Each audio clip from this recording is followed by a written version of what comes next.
Okay, hello again folks. So just another really quick video today. It's going to be showing you how to fit one of these, a floating dip tube, to one of these, a Cornelius keg. So yeah, let's get into it.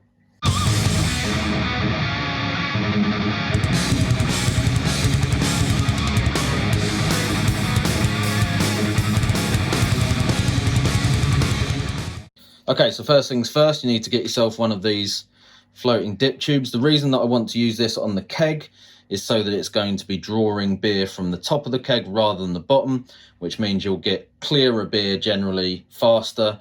So if you like your beers nice with good clarity, or if you get too much yeast in your pint, you end up strapped to the throne for the next 24 hours, then maybe this is a good idea for you. So yeah, it's just going to help to avoid drawing up the sediment from the bottom of the keg, which kind of always happens to an extent. But yeah, it's basically going to get you that clarity a bit quicker because it's pulling off of the top of the liquid rather than the bottom.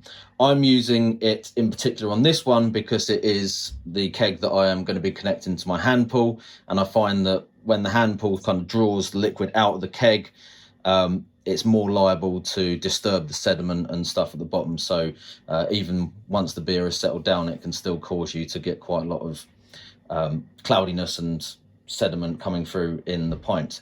Right, first thing we need to do is prep the dip tube itself. So I've cut this down so that it's just slightly more than the length that I need from the bottom of the outpost down to the base of the keg. So just enough slack on there so that the bottom of the tube can reach right down to the base of the keg when it gets down to the end.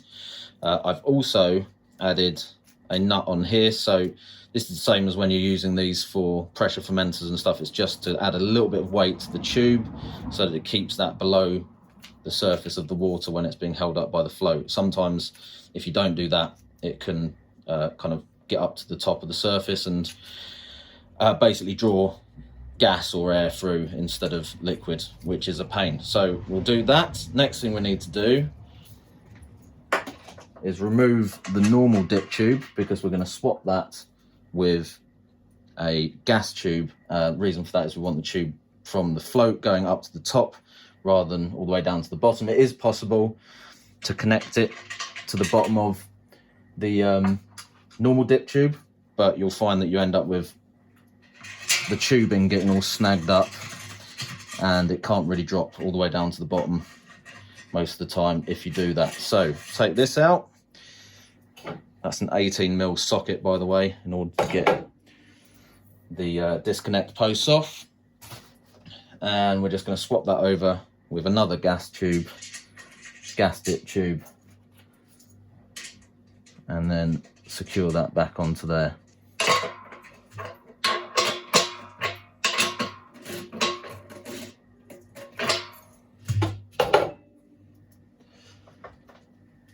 Okay, so now we're just going to reach inside the keg, get the dip tube in there, and we're going to hook that over the gas dip tube, or the extra gas dip tube that we've just added.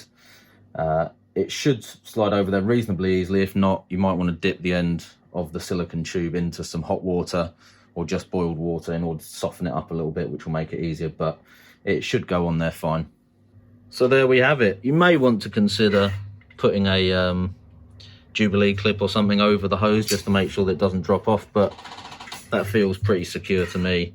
I don't think that's going to fall off on its own. And as you can see there, the dip tube goes right down to the bottom.